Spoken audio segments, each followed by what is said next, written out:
வணக்கம் நேர்களே. இன்றைய தினம் எல்லோருக்கும் தேவையான முக்கியமான விஷயம் பேச போகிறேன். நன்கு கவனிச்சுங்க. அதாவது ஒரு ட்ரெடிஷ்னலாக பார்த்தீங்கன்னா எல்லாரும் ஒரு ஆஃபீஸில் வேலை பண்ண பணம் வந்தது, அதை வந்து ஃபிக்ஸட் டெபாசிட்டில் போகிறோம் அப்படிங்கிற மாதிரி ஐ எம் கெட்டிங் ரிச் அப்படின்னு சொல்லுது. அதாவது ரிச்சுக்கும் வெல்த்தியருக்கும் வித்தியாசம் இருக்குங்க. ஸோ டெஃபினட்டாக நீங்கள் ரிச்சாக இருக்கலாம், ஆனால் ஆர் யூ வெல்த்தியர் அப்படின்னு பார்த்தீங்கன்னா அது வந்து ரொம்ப பெருசாகவே இருக்காது. ஸோ இதை வந்து ஒரு முக்கிய உதாரணமாக இந்தியாவுக்கும் அமெரிக்காவுக்கும் என்ன டிஃப்ரென்ஸ் எப்படி இருக்குது அப்படிங்கிறத பற்றி தான் பேச போகிறோம். இந்தியாவை பொறுத்தவரையிலையும் மிடில் இன்கம் குரூப்பில் பார்த்தீங்கன்னாக்க கிட்டத்தட்ட 55% ரியல் எஸ்டேட்டில் தான் இன்வெஸ்ட் பண்ணுவாங்க. 10, 15, 20% பார்த்தீங்கன்னா ஃபிக்ஸட் டெபாசிட்ஸில் இருக்கும். 7 to 8% தான் ஸ்டாக் மார்க்கெட்டில் இருக்கும். பாக்கி டிபென்ச்சர்ஸ் எக்ஸட்ரா அது மாதிரி இருக்கும், இன்சூரன்ஸ் டிபென்ச்சர்ஸ் எக்ஸட்ரா. ஸோ இதே இது ஹெச்என்ஐ பார்த்தீங்கன்னு வச்சுக்கோங்களேன் இந்தியாவில். ஸோ அவங்க பார்த்தீங்கன்னா ரியல் எஸ்டேட்டில் வந்து 25% தான் இருக்கும், ஈக்விட்டி மார்க்கெட்டில் 40% இருக்கும்.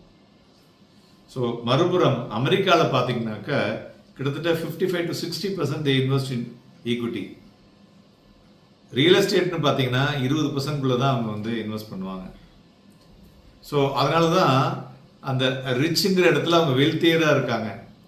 ஸோ சில பேர் வந்து இவ்வளோ வந்திருக்கு இது போகிறோம் அப்படின்னு அது மாதிரி அதுக்கு ஒரு உதாரணம் சொல்கிறேன். தங்கம் பார்த்தீங்கன்னா 20 வருஷத்தில் 5 times தான் வந்து ஏறி இருக்கு. அதுவும் இந்த கடந்த 5 வருஷமாக தான் ஏறிட்டு இருக்கு. அதே ஸ்டாக் மார்க்கெட் பார்த்தீங்கன்னா 17 வருஷம் ஏறி இருக்கு. அதனுடைய சிஏஜிஆர் பார்த்தீங்கன்னாக்க ஒரு குமுலேட்டிவ்ல தங்கத்தை விட still equity market is giving you the better return 17.2%. So தங்கம் பார்த்தீங்கன்னாக்க ஒரு லாஸ்ட் 10 years அப்படியே நின்றுது. அதுக்கப்புறம் தான் ஒரு 2-3 years you can see the direction of up move. So இந்த அப் மூவ் கண்டிப்பாக கண்டினியூஸாக இருக்குமா அப்படின்னா இருக்காது. So it may terminate at any time. 6 மாதம் இருக்கலாம், 1 வருஷம் இருக்கலாம். அதுக்கப்புறம் மறுபடியும் saturated level.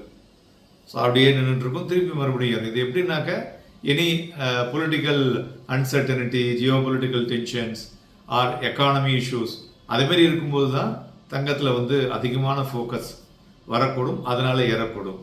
But overall growth பார்த்தீங்கன்னா உங்களுக்கு வந்து கிட்டத்தட்ட ஒரு 50 வருஷமாக நீங்கள் எடுத்து பார்த்தீங்கன்னாக்க overall growth only in equity will give you the better return.